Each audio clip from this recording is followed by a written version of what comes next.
Mm, mm, mm. Tasty tomato soup. Oh! Ah! It's a bit hot. I think I might just leave it to cool down for a little while. Oh, hello, children. I was just about to have some tasty tomato soup, but it was a bit too hot, so I'm leaving it to cool down for a few minutes.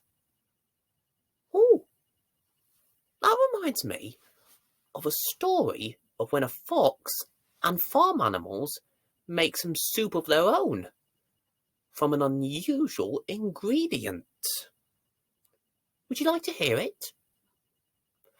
That's good, because I've got the book right here. The story is called Stone Soup, and it was written by Tony Bonning.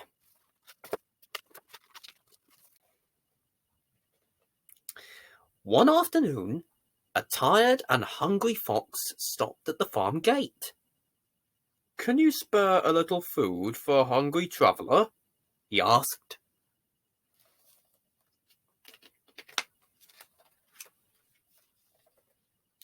"No,"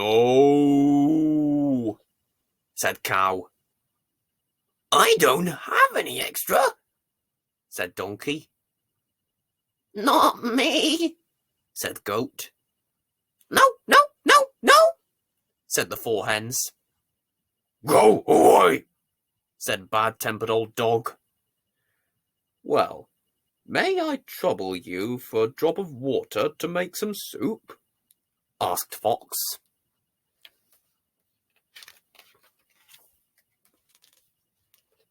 Sheep, who was kinder than the others, brought some water in a bucket. Fox lit a fire, took a pot from his backpack, poured the water, and put it on the fire. Soon the water was bubbling away.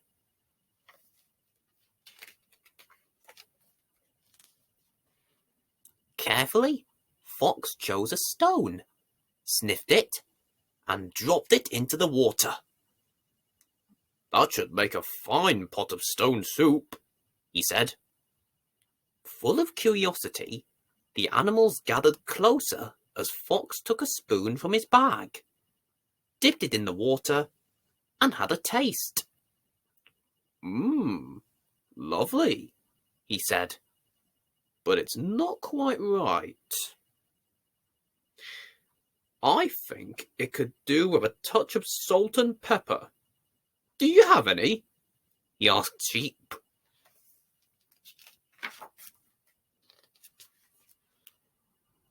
Sheep fetched some salt and pepper, and Fox put it in the pot.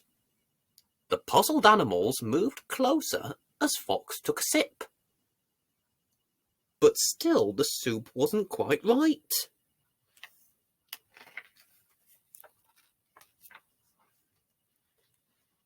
Fox thought perhaps a taste of turnip might do it.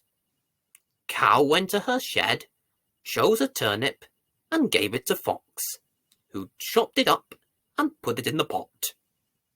Fox took a long sniff and a small sip. But still the soup wasn't quite right.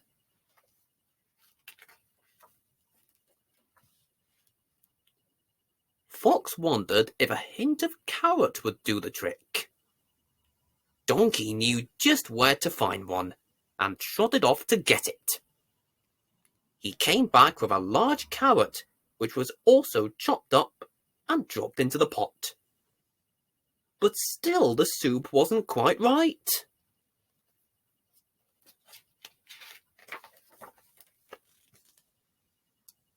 Fox thought something was missing. Of course! It needed a cabbage! Goat hot-trotted off to get one. By now the animals were leaning right over the steaming pot, their mouths watering.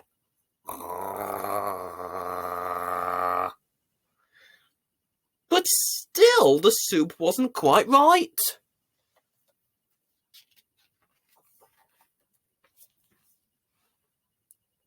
Fox was sure a sprinkling of corn would be the finishing touch.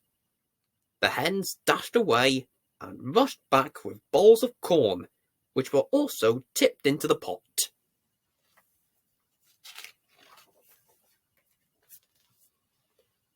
The soup bubbled and boiled, and the animals licked their lips.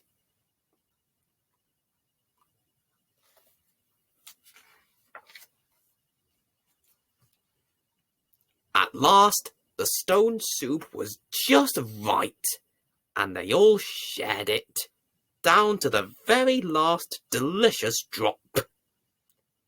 Everyone agreed it was the best soup they'd ever tasted. Even old Dog said so. "And all from a stone," he said. "Amazing!" they all agreed.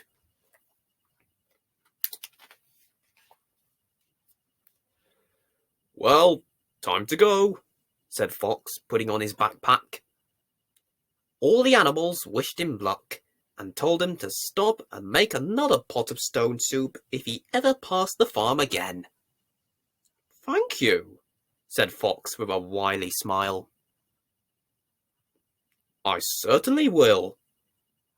And he set off down the road. The end. So there you go. With a bit of teamwork, Fox and the farm animals made the best stone soup yet. I wonder if my tomato soup has cooled down yet.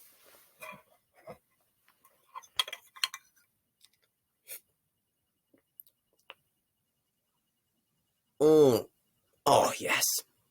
It's the perfect temperature now. While I have my tomato soup, you get tucked up in bed, all cozy, ready for a good night's sleep. I'll see you again soon for another bedtime story. Good night.